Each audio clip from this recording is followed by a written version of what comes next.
السلام علیکم دوستو، سب سے پہلے آپ سبھی کو رمضان مبارک۔ اللہ سبحانہ و تعالیٰ سے دعا ہے کہ وہ ماہ مبارک کی برکتیں سمیٹنے میں ہم سب کو توفیق دے اور اس کو ہماری زندگی میں مثبت تبدیلی کا ذریعہ بنائے، آمین۔ چلیے اب سپر سٹار سیریز کو کنٹینیو کرتے ہیں۔ دوستو، جب ہم صحاباؤں کی سیرت پر نظر ڈالتے ہیں تو دو نام اکثر ساتھ میں ملتے ہیں، اور وہ ہے طلحہ ابن عبید اللہ رضی اللہ تعالیٰ عنہ اور زبیر ابن عوام رضی اللہ تعالیٰ عنہ۔ ان دو صحابی کا نبی صلی اللہ علیہ وسلم کے پاس ایک خاص مقام رہا ہے۔ رسول صلی اللہ علیہ وسلم نے فرمایا، طلحہ اور زبیر جنت میں میرے پڑوسی ہوں گے۔ تو آئیے ایک مختصر نظر ڈالتے ہیں طلحہ رضی اللہ تعالیٰ عنہ کی سیرت پر اور دیکھتے ہیں وہ کیا خاص خصوصیات ہے جو ان کی زندگی سے ہم سیکھ سکتے ہیں۔ طلحہ رضی اللہ تعالیٰ عنہ قصہ بیان کرتے ہیں کہ ان کے اسلام قبول کرنے کا ان کی نسبت اسی قبیلے سے تھی جس قبیلے سے حضرت ابو بکر رضی اللہ تعالیٰ عنہ آتے ہیں، یعنی قبیلہ تیم۔ وہ ایک تاجر تھے، وہ سیریا میں تھے اور انہوں نے نبی صلی اللہ علیہ وسلم کو شام سے نکلتے ہوئے دیکھا۔ ایک پادری نے انہیں بتایا کہ نبی صلی اللہ علیہ وسلم خدا کے سچے پیغمبر ہیں۔ تو حضرت طلحہ رضی اللہ تعالیٰ عنہ نے واپس مکے کا سفر کیا اور وہاں پہنچ کر لوگوں سے پوچھا، میں جب نہیں تھا تب یہاں کیا ہوا؟ تو لوگوں نے بتایا کہ محمد صلی اللہ علیہ وسلم نے نبوت کا دعویٰ کیا۔ طلحہ رضی اللہ تعالیٰ عنہ اپنے رشتہ دار حضرت ابو بکر رضی اللہ تعالیٰ عنہ کے پاس گئے اور پوچھا، کیا تم نے سنا محمد صلی اللہ علیہ وسلم کیا کہہ رہے ہیں؟ ابو بکر رضی اللہ تعالیٰ عنہ نے جواب دیا، ہاں وہ سچ کہہ رہے ہیں اور تمہیں بھی ان کی اطاعت کرنی چاہیے۔ تو حضرت طلحہ رضی اللہ تعالیٰ عنہ کہتے ہیں کہ میں نے اسلام قبول کر لیا۔ حضرت ابو بکر اور حضرت طلحہ اس معاشرے کے جانے مانے شخصیتیں تھیں۔ طلحہ رضی اللہ تعالیٰ عنہ نوجوان تھے اور اب تک ان کی عمر صرف 18 سال تھی، لیکن چونکہ انہوں نے اسلام قبول کیا تھا اس لیے ٹارچر تو کیا جانا ہی تھا۔ قریش کے لوگوں کا معمول تھا کہ وہ اپنے قبیلے کے پورے درم شخصیت کے ساتھ کھلے عام بدسلوکی نہیں کیا کرتے تھے، اس لیے وہ مسلمان کو ستانے کے لیے انہی کے خاندان میں سے کسی کو اپوائنٹ کرتے۔ نوفل ابن خالد جو حضرت خدیجہ رضی اللہ تعالیٰ عنہ کے بھائی تھے، وہ شخص ہے جس کو حضرت طلحہ اور حضرت ابو بکر کو ستانے اور تکلیف دینے کی ذمہ داری سونپی گئی تھی۔ نوفل دونوں اصحاب کو ہر روز ایک ساتھ باندھ دیتا اور طرح طرح کی تکلیفیں دیا کرتا، یہاں تک کہ یہ دو صحابی القرینین، دو قرین، دو گہرے دوست کے نام سے جانے جانے لگے۔ وہ دوست جنہیں کئی مرتبہ ایک ساتھ باندھا گیا اور جنہوں نے ایک ساتھ بھی ان کے لیے تکلیف برداشت کی۔ جب ہم طلحہ رضی اللہ تعالیٰ عنہ کی زندگی دیکھتے ہیں تو جو خاص خصوصیات اس میں نظر آتی ہے وہ ہے احسان، جسے انگریزی میں ہم ایکسیلنس کہیں گے۔ طلحہ رضی اللہ تعالیٰ عنہ جو بھی کرتے احسان انداز میں کرتے۔ وہ اپنی سخاوت کے لیے بہت مشہور تھے۔ حضرت سعید ابن زید رضی اللہ تعالیٰ عنہ جو عشر مبشرہ میں سے ہے، کہتے ہیں کہ میں نے طلحہ کے ساتھ بہت سفر کیا اور میں نے ان سے زیادہ سخی شخص نہیں دیکھا، پھر چاہے وہ کھانے کا معاملہ ہو، چاہے پانی کا معاملہ ہو یا پھر کپڑوں کا معاملہ ہو۔ حضرت طلحہ رضی اللہ تعالیٰ عنہ کو ان کی اس عادت یعنی ہر کام احسان انداز میں کرنے کی وجہ سے نبی صلی اللہ علیہ وسلم نے 3 لقب سے نوازا: طلحۃ الخیر، طلحۃ الجد، طلحۃ الفیاد۔ تینوں کی لگ بھگ ایک جیسی معنی ہوتی ہے۔ طلحۃ الخیر، طلحہ بہترین ہے، طلحۃ الجد، طلحہ زبردست ہے، طلحۃ الفیاد، طلحہ بے لوث ہے۔ تو نبی صلی اللہ علیہ وسلم اور صحابہ رضوان اللہ تعالی اجمعین نے طلحہ رضی اللہ تعالیٰ عنہ کی اس خصوصیات کا اعتراف کیا اور تعریف کی۔ اگر ہم واقعات کے پہرے میں حضرت طلحہ رضی اللہ تعالیٰ عنہ کے احسان اعمال کو دیکھنا چاہتے ہیں تو احد کے دن کو یاد کرنا ہوگا۔ ہم دیکھتے ہیں کہ کس طرح اللہ کو راضی کرنے کے لیے طلحہ رضی اللہ تعالیٰ عنہ سب سے آگے نکل جاتے ہیں۔ ہمیں معلوم ہے کہ احد کے دن نبی صلی اللہ علیہ وسلم زخمی ہوئے، یہاں تک کہ آپ صلی اللہ علیہ وسلم کے دانت مبارک شہید ہوئے۔ جیسے ہی حضرت طلحہ رضی اللہ تعالیٰ عنہ نے یہ سنا کہ رسول صلی اللہ علیہ وسلم پر حملہ ہو رہا ہے، وہ آپ صلی اللہ علیہ وسلم کی اور دوڑے اور بچاؤ کرنے لگے۔ آپ رضی اللہ تعالیٰ عنہ نے اس طرح حفاظت کی کہ خود نبی صلی اللہ علیہ وسلم کہتے احد کے دن تم مجھے دیکھتے، میرے دائیں جانب جبرائیل تھے اور بائیں جانب طلحہ تھے۔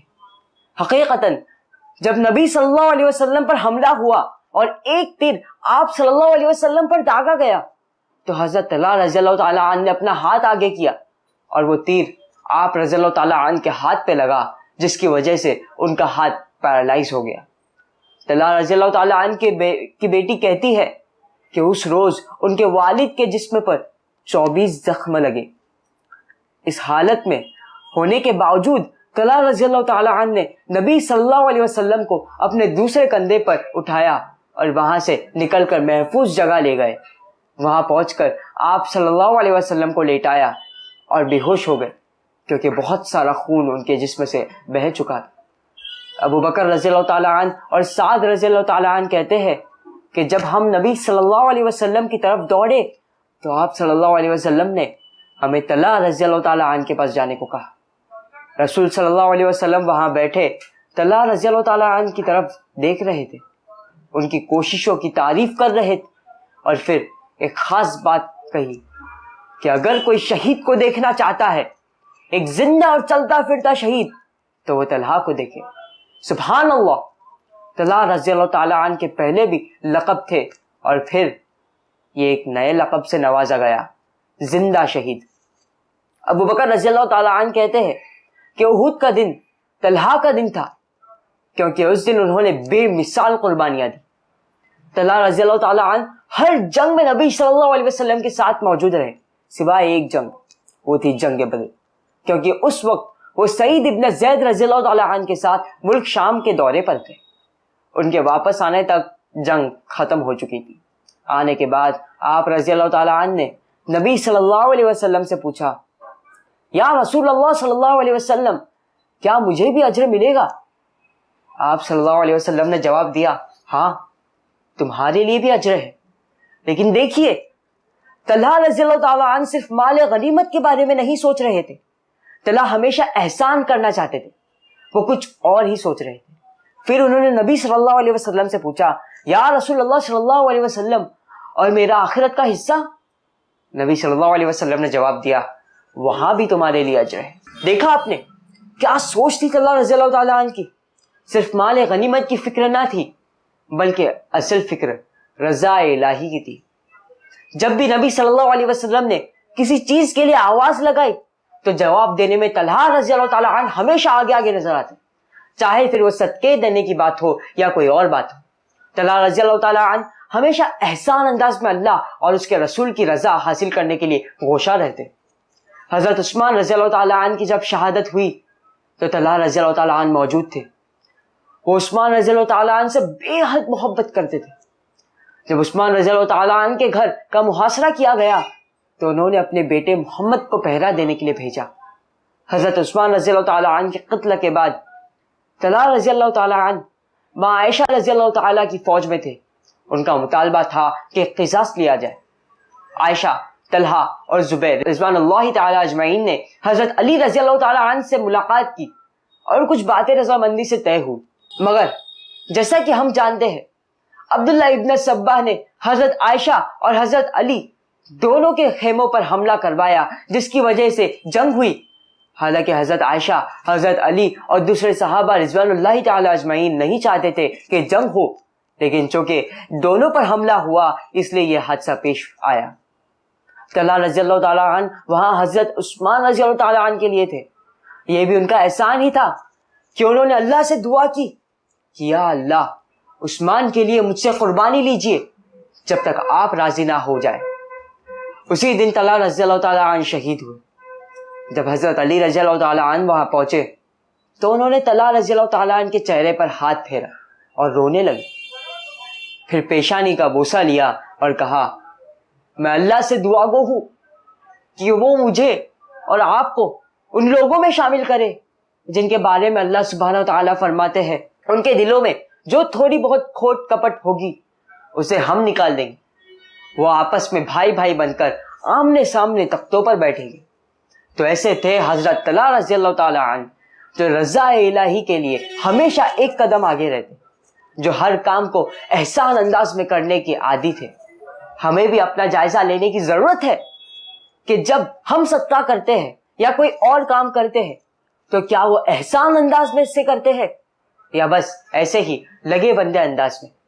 طلحہ رضی اللہ تعالیٰ عنہ اللہ کے رسول صلی اللہ علیہ وسلم کے جنت میں پڑوسی ہے.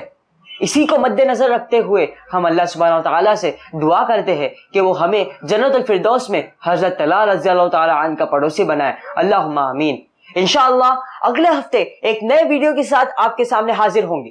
سپر سٹار سیریز کے ساتھ جڑے رہے, اپنے رشتہ داروں اور دوستوں کے ساتھ بھی شیئر کریں. السلام علیکم ورحمۃ اللہ وبرکاتہ. اللہ اللہ اللہ